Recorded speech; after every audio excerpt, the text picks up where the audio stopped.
अयोध्या राम मंदिर ट्रस्ट समिति की आज बैठक हुई। बैठक में कई अहम फैसले लिए गए। बैठक के बाद कार्यकारी महासचिव कृष्ण मोहन और कोषाध्यक्ष गोविंद दास गिरी ने मीडिया को संबोधित करते हुए आज की बैठक के बारे में बताया। उन लोगों के मुताबिक ट्रस्ट ने आज धार्मिक समिति का पुनर्गठन किया है। कोषाध्यक्ष गोविंद देव गिरी की अध्यक्षता में इस समिति का गठन किया गया। समिति में अयोध्या के 5 संतों समेत कुल 9 सदस्य होंगे। इसके अलावा बैठक में रिक्त पड़े खाली पदों को भरने का संज्ञान भी लिया गया और कहा कि इन पदों को भरने के लिए कुछ और समय लगेगा। चढ़ावा राशि की गणना में स्टेट बैंक के साथ संपन्न एमओयू के अंतर्गत बैंक की त्रुटियों पर भी चर्चा हुई। साथ ही मुख्य कार्यकारी अधिकारी यानी सीईओ के चयन की प्रगति पर भी चर्चा हुई। ट्रस्ट की ओर से कहा गया कि सीईओ के गठन को लेकर ज्यादा आवेदन आने की वजह से चयन समिति ने 1 महीने का और समय मांगा है। सीईओ की नियुक्ति में विलंब के कारण एक सचिव की नियुक्ति को ट्रस्ट ने स्वीकृत किया है।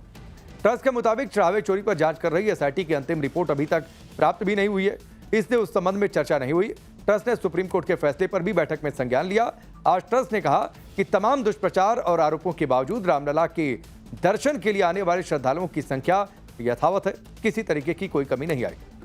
अब आपको बताते हैं कि चढ़ावा चोरी को लेकर अभी तक क्या क्या हुआ है। सुप्रीम कोर्ट ने जांच के लिए नई एसआईटी का गठन करने के लिए कहा है।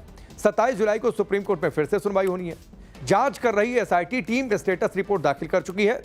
गिरफ्तार 8 आरोपियों को रिमांड पर लेकर पुलिस पूछताछ कर चुकी है। ट्रस्ट से हटाए गए चंपत राय और अनिल मिश्रा से भी पूछताछ हो चुकी है। गिरफ्तार आरोपियों के ठिकानों से पुलिस को कैश और गहने भी बरामद हुए हैं। तो ये अभी तक क्या क्या हुआ है उसकी ये टाइमलाइन आपके सामने है। आगे बढ़ते हैं। पाकिस्तान का फील्ड मार्शल आसिम मुनीर अपनी हरकतों से बाज नहीं आ रहा। भारत के खिलाफ मुनीर आतंकी साजिश रच रहा। इसकी एक बड़ी वजह यह भी है कि मुनीर और उसकी सेना पीओजे को लेकर चौतरफा गिरी।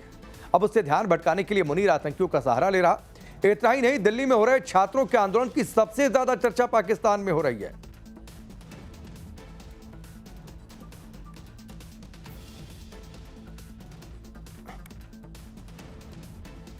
नमस्कार, टाइम्स नाउ भारत पर आपका बहुत बहुत स्वागत है। आपके साथ मैं हूं राकेश पांडे। पूरे देश में इस समय एक अलग माहौल है। छात्रों और युवाओं के हक की बातचीत हो रही है। पेपर लीक को लेकर आंदोलन भी चल रहा है। सरकार दबाव में भी है और मांग हो रही है कि शिक्षा मंत्री का इस्तीफा हो जाए। जंतर मंतर पर पिछले कई दिनों से आंदोलन, संसद मार्च के दौरान भारी बवाल, लाठीचार्ज को लेकर सवाल भी। इस समय एक शख्सियत हमारे साथ जुड़ रहे हैं। बॉलीवुड से जुड़े हैं, मशहूर पॉप सिंगर हैं, युवाओं के बीच काफी लोकप्रिय हैं। मीका सिंह जी, आपका बहुत बहुत स्वागत है टाइम्स नाउ भारत पर। नमस्ते राकेश जी, थैंक यू। मीका भाई, पहला सवाल आपसे यही है कि किस एक बात ने आपको अंदर से ये आवाज उठाई कि आपको इस आंदोलन के समर्थन में बोलना चाहिए, जो आपने एक पोस्ट किया है सोशल मीडिया पर? किस एक बात ने आपको इंस्टिगेट किया? देखिए जी, 2 चीज़ें मैंने नोटिस करी हैं। सबसे पहले तो जो पेपर लीक जो हुआ उस पर बहुत लोगों ने सवाल उठाए हैं, जो सवाल जायज़ भी हैं। और दूसरी मैंने देखी थी कि बहुत सारे स्टूडेंट्स बेचारे जो सुसाइड कर रहे थे क्योंकि वो टाइम से पहुंच नहीं पाए पेपर देने के लिए। तो मुझे दोनों चीज़ें में बहुत ज़्यादा एक गुस्सा है कि एक तो जिन्होंने पैसे दे के पास होना था वो तो हो गए, जो बेचारे पढ़ लिख के पास होना चाहते थे उनका भी बेड़ा गर्क हो गया, उनका भी करियर तो खराब हो गया। तीसरा, जो बच्चे पेपर देने जा रहे थे और वो लेट हो गए। मैंने ये भी सुना था कि जब वो पेपर देने जा रहे थे तो कहीं ना कहीं एक कोई किसी पॉलिटिशियन का कोई एक रैली चल रही थी जिसके कारण वो बच्चे पहुंच नहीं पाए। तो ये तीनों चीज़ें, फिर इनका जो एक प्रोटेस्ट चल रहा है कांग्रेस जनता पार्टी का, वो काफ़ी दिनों से चल रहा है। एंड उसमें बहुत सारे जो स्टूडेंट्स जुड़ गए हैं और वो अपनी वो आवाज़ उठा रहे हैं, बिकॉज बहुत सारे स्टूडेंट्स को समझ नहीं आ रही वो कहाँ जाए। स्टूडेंट्स बेचारे इनोसेंट हैं, डेफिनेटली उनको कोई आवाज़ चाहिए, तो फिर वो कांग्रेस जनता पार्टी के साथ जुड़ गए हैं। एंड डेमोक्रेसी है, हर इंसान को बोलने का हक है, हर बच्चे को बोलने का हक है। तो अगर जब शुरू ही हुआ था ना, अगर शुरू में ये मामला सुलझ जाता तो शायद ये यहाँ तक तूल नहीं लेता।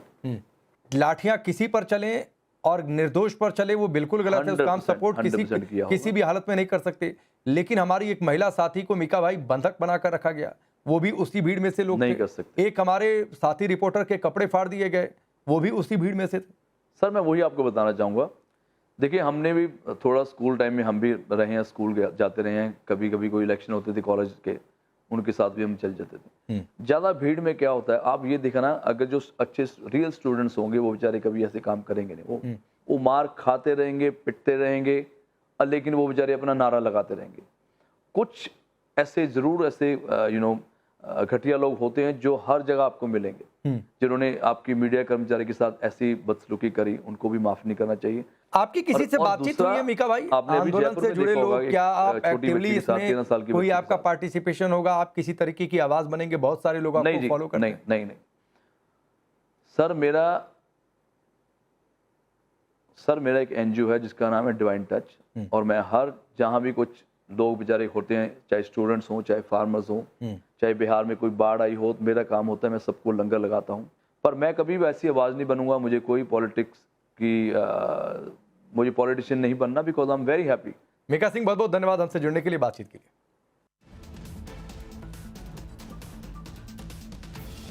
तो चलिए, अब से थोड़ी देर पहले हुई मीका सिंह से बातचीत आप सुन रहे थे। अब बात करते हैं पड़ोसी मुल्क पाकिस्तान।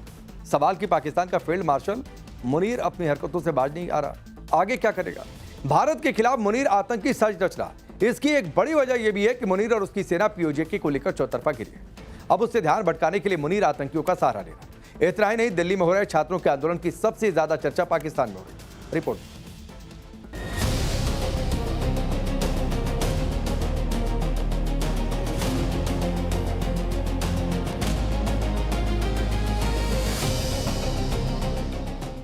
अनंतनाग में टेरर अटैक। यूपी में आईएसआई के स्लीपर सेल की गिरफ्तारी।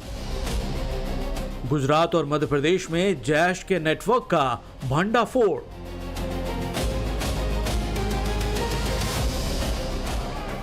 और अब दिल्ली में हुए प्रोटेस्ट को लेकर इस्लामाबाद से लाहौर तक मुनीर के नैरेटिव गैंग का एक्टिव हो जाना, क्या इन सब का आपस में कोई कनेक्शन तो नहीं? इस पर आगे डिटेल में बात करेंगे, लेकिन उससे पहले एक बड़ा सवाल यह है कि क्या यह महज इत्तेफाक है या फिर मुनीर के टेरर प्लान की कोई सोची समझी साजिश का हिस्सा? ऑपरेशन सिंदूर में बुरी तरह पिटने के बाद पाकिस्तान पूरी ताकत लगा रहा है, हिंदुस्तान की शांति को भंग करने की पुरजोर कोशिशें कर रहा है। मुनीर अपने स्लीपर सेल और आतंकी आकाओं के साथ मिलकर पूरा खेल रच रहा है। अनंतनाग में हुए टेरर अटैक के बाद फिर से इस बात की चर्चा जोर शोर से हो रही है। टीआरएफ आतंकी संगठन ने इस आतंकी हमले की जिम्मेदारी ली है। पहलगाम में हुए आतंकी हमले के बाद ये पहला ऐसा आतंकी हमला है जिसमें पुलिस जवान की मौत हुई है, और तब से लेकर आज तक लगातार सुरक्षा एजेंसियों ने एक प्रहार किया था आतंकियों पर, उनके नेटवर्क्स पर, और लगातार एक्शन लिया जा रहा है। लेकिन आज इस आतंकी हमले के बाद सुरक्षा एजेंसियां फिर एक बार अलर्ट हो गई हैं। पाकिस्तान बेस्ड आतंकी संगठन टीआरएफ ने इस अनंतनाग हमले की जिम्मेदारी ली है।